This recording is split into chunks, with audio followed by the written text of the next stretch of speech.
Learn how to drink better at home. My name's Rob Floyd, and this is Home Bar Hero. Hey, it's Rob Floyd, the host of Home Bar Hero, and thank you for coming back. Thank you for joining us. This is Home Bar Hero, and I am your wonderful, loving, and teaching host, if you will. This is gonna be a lot of fun today. First of all, thank you Spirits Network for providing free delivery on all those wonderful goodies, especially when we're stuck inside in this quarantine, which kind of has us having a great time with Quarantinis today. And again, also, thank you Maxim magazine for jumping in and having a lot of fun with us. You see, I love to teach, and I love to teach people to drink better, if you will. And so this aligns with some great partners, and today we're gonna take you from a home bar tender to a home bar hero to a rock star mixologist in your own house. So I teach thousands of bartenders all over the world. I also teach groups with the James Beard Foundation. So I love to inform people. I love to make some great cocktails. And I've already spoken enough, and I know that this is Friday and we are all ready for a cocktail. So who's with me? All right. As always, you can jump in and I will have my phone on me and I will be able to check in and see who's here and who's not and all that good stuff. So please ask any questions. But first of all, we're gonna make our first cocktail. So we're gonna need our grapes out here, and this is gonna be called a verjus cocktail. 16th century French style cocktail before lemons are introduced to culinary technique. So with it, we're gonna grab some grapes. We're gonna grab 5 grapes right here. 1, 2, 3, 4, and 5. And we are gonna drop them right in. So in the 16th century, before lemons are introduced to culinary technique, they'd use the grape because the grape was found everywhere. Lemons were only found later on in the 17th century when they were able to really irrigate properly.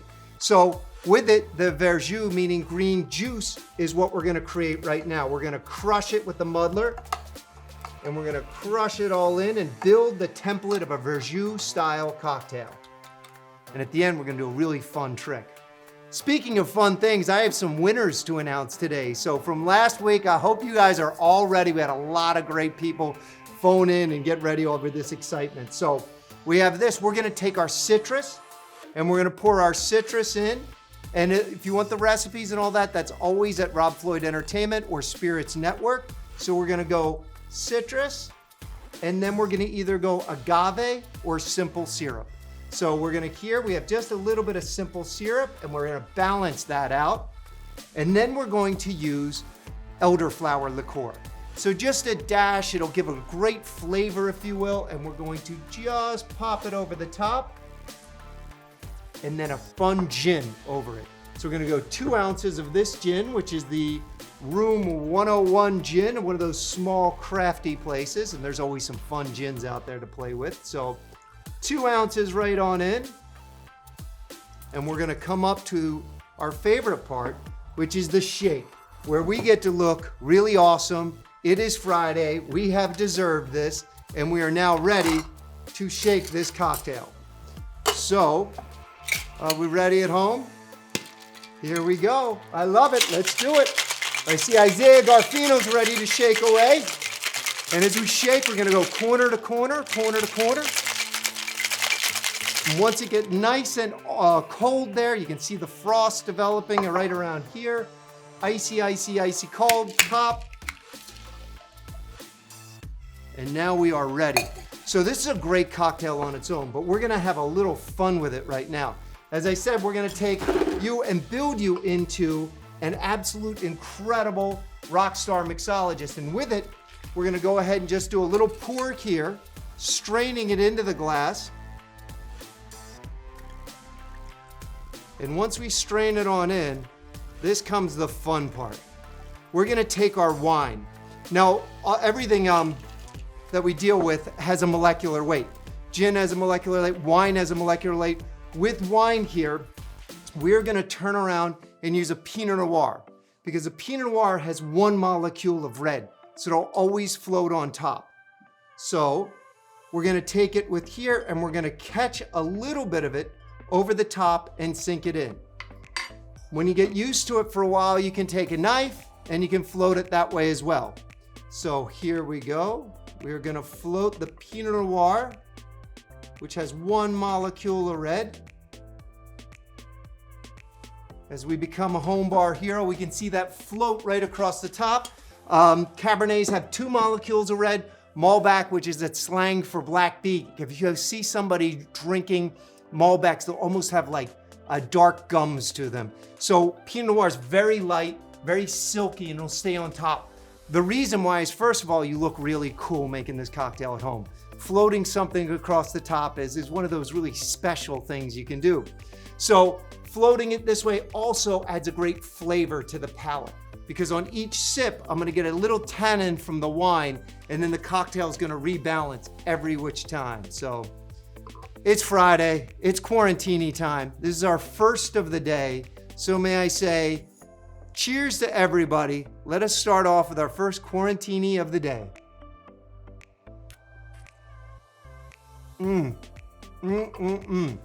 Well, there we go. So let's see. I got a couple questions already here. So I have Sean Grant that's already on here, and I have him asking about the 16th century French style cocktails. Yeah, they're fun, they're great. I love templates from different styles or regions, so that you're not always thinking in old style cocktails from the 1800s or early 1900s. Technically, the first cocktail was probably 40,000 BC, and that's, everyone goes, wait, what? It's the first time that mead is introduced. And how I know that would be a cocktail is that people would have such a great time with it way back in the day that it became part of a celebration. And in that celebration, it was one of those things where the father of the bride had to provide honey water or mead for a month straight. And that comes up to today as knowing that a lunar cycle is a honeymoon. So the father of the bride still having to provide for everybody to celebrate for that matrimony. So we're celebrating through history, we're celebrating through time. And can we get Monkey 47 at Spirits Network? That's a great question, Todd Burke. I'm not sure. They have so much there that you can order. And again, the great part is you can just order at home. It's HHVIP and it just comes right there. For me, I also love the story behind it. So many gins, small crafty gins have great stories. Let's see. Oh, a great question too about gin and vodka. A lot of people say, well, I don't like gin. Well, think of it this way. Gin and vodka are almost the exact same thing. They're a neutral grain spirit. It's just one's flavored and one's not. By definition, vodka would not be flavored. A gin would be flavored. And of course, the first element it has to have is juniper. Thinking of it even more simple, it's like 2 great steaks on a grill. One's seasoned, which is gin, and one's not, which is vodka. So I think that's good enough there. Informative, it looks beautiful. I can't wait to see, again, I loved last week where I was getting lots of pictures, lots of reading of different people loving the cocktails that we were making. So I'd like to see that some more. I'm gonna go ahead and announce one of the first winners. So we have 3 winners today from last week's contest. So our first winner is out of Los Angeles, and her name is Pamela Smith, who not only did the cocktails, tagged everybody, but then videoed herself and re-tagged everybody. It was fantastic. So I can't wait to get back to LA once we're all not homebound and try some of those cocktails. Congratulations, Pam Smith. And I'll announce the other 2 as we go through the day. But let's get on to another cocktail, shall we? All right. All right, so we are finished with the wine right now.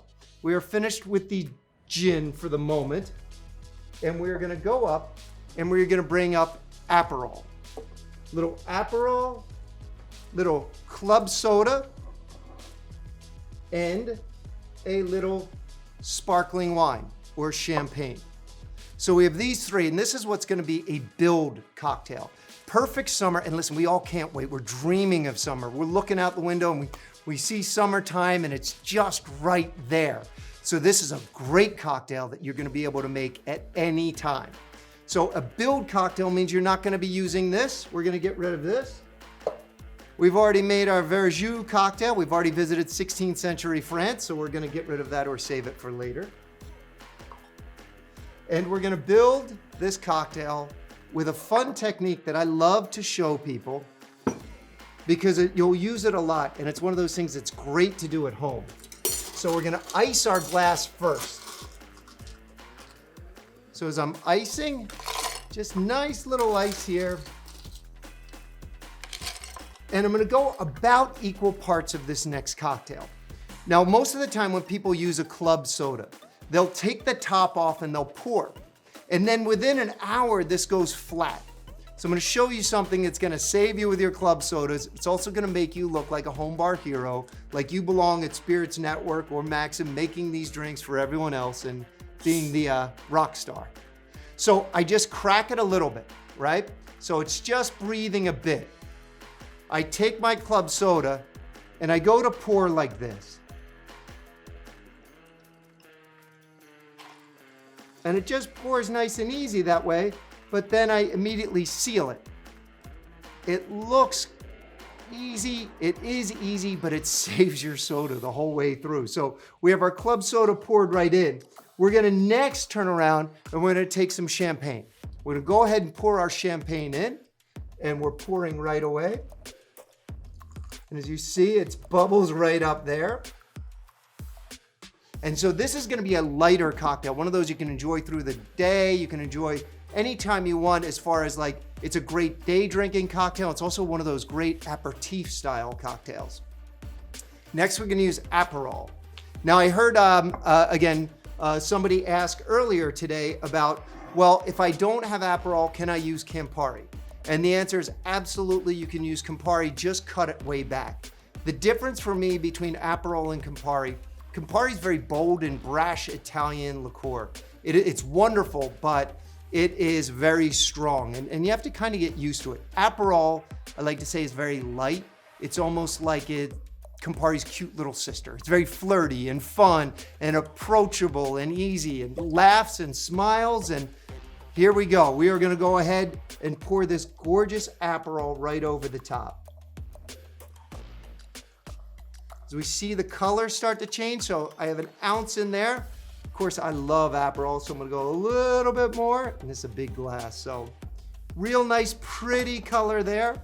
And I am building a wonderful day drinking cocktail. With it, I'm gonna express my lemon. And with the lemon, again, I wanna use the outside, the part that has the oil to it. So I'm gonna take my knife and I'm gonna cut right along here and right along there. And you can either peel or cut a nice slice this way. And with that slice, I have my cocktail ready to go. I'm gonna express it over the top like this. The oil being released over there. The cocktail accoutrement like that. And then I'm gonna take a couple blueberries, because again, it's almost summer, it's springtime now, and I'm gonna put a couple blueberries in here, dropping them right away, just to give it a really great light look about it. So, and I give this bit a stir. And as we've stirred in here, we have the blueberries up top, we have this beautiful little aperitif, this great day drinking cocktail right here. I'm gonna take, just for fun, a little mint and express it over the top. Or as I like to say sometimes, we're gonna spank the mint. So we're gonna take it, and instead of muddling it, we're gonna give it a good spanking, and we're gonna go boom. That releases the mint. We're putting it on top, and we now have our great, great cocktail right here, which is our Aperol Spritz Er. So again, it has a great story behind it, but let us first, taste to make sure it worked. We learned a cool technique with the club soda. We know what our Aperol tastes like, and a little champagne never hurt anyone.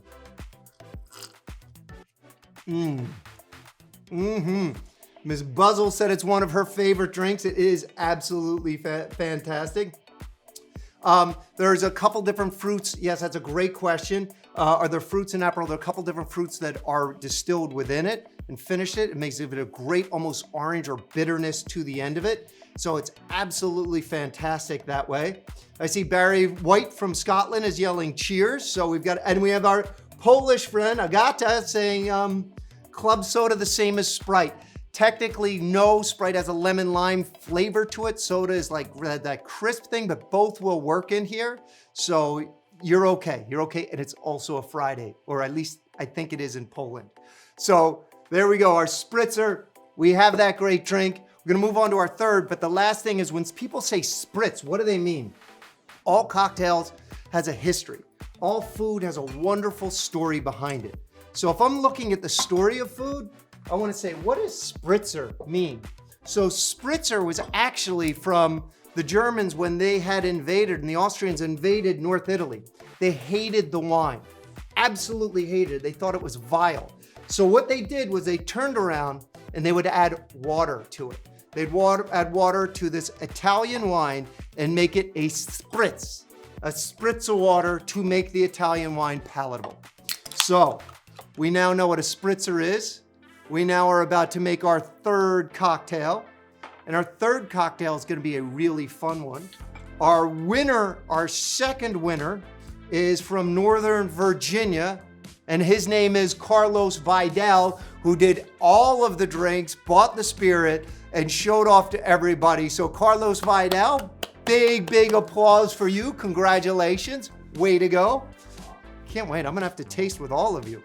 Let's go into our Espresso Martini. Obviously, it's hard to get espresso right now. So I'm trying to find ways that we can make great cocktails. And so with that great cocktail is, I'm gonna just use a little canned espresso. You can get a double shot espresso, and that way you don't have to add any sugar to it. So with that, I'm going to take my shaker here, and I'm gonna go ahead and I'm gonna add my espresso here. So we still have one winner out there, and I wonder who that is. Little excitement. All right, we're gonna take next our Kahlua, and we're gonna add our Kahlua liqueur to this. Add a little extra, why not? It is Friday.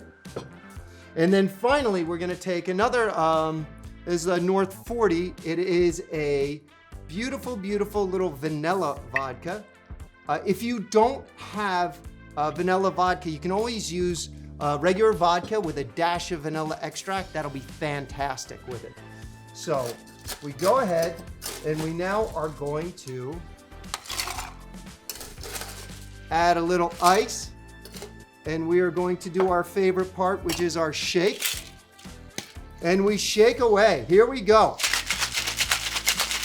This is the Friday shake, baby. It's kind of like that silly commercial. Shake, weight, shake, weight. I always think of that when I'm doing it here, because it makes me laugh. And the reason why we have a cocktail, even if it doesn't have alcohol to it, the reason why we're here celebrating is we're together, we're smiling. It is the weekend. So we have this great cocktail, and because we used a canned espresso, what you're gonna notice is it's gonna almost float. It's almost gonna have this creaminess to it, and especially if I double shake it. So I'm gonna take the ice here, dump the ice, shake it one more time. So it's a double shake cocktail. Now there's no ice in it. And here we go. Now we're gonna just pour right in. You'll see it's so creamy. And that is how I love to make an espresso martini at home. And my third winner, and there were so many that were so good, there were so many that were phenomenal, was Stinson Carter. Stinson Carter, again, did every cocktail, did every which way, and did all of these beautiful pictures. So to my three winners, you're gonna get your spirits sent in to you. And I just wanna say, everybody, let us have a little toast. Let us all drink a little better. And thank you to Spirits Network. Thank you to Maxim Magazine. Thank you to The Weekend, and thank you for all of us being here. Steve Klein, that's a great thing. I love these tips. I love these little things, because it's always the little things that elevate the cocktail into an experience. You can always have a Jack and Coke. You can always have a whiskey soda. But when you can build something and you can tell a story behind it, it becomes more of an event. So I know I grew up with lots of kids in my family. In fact, 9 kids in my family. So my dad would hold court, and he would tell stories at the dinner table that we just couldn't wait to hear. I tried to do it with my kids as well. For my dad, he'd always make us memorize poetry for his birthday. So we all grew up knowing Frost and Shakespeare and learning how to say it, while your other brothers and sisters are making fun of you and trying to make you mess up. So the dinner table, the cocktails were never just about the drink or the food. They were an exclamation point to sharing wonderful times together. And that's what I like to think this is. We're sharing amazing times because of a great network, Spirits, and please support them if you can. They are amazing. Thank you, Maxim. Thank you, all of us, for being together. And again, a little toast. And Pamela Smith, yes, you are very excited. I'm gonna have to come over and taste that whiskey at your place. There we go, if that's okay with Cole. Oh, I love my job, by the way. This is me at work. Cheers, everybody. Thank you for joining us. Thank you, Home Bar Hero, and thank you to a great network.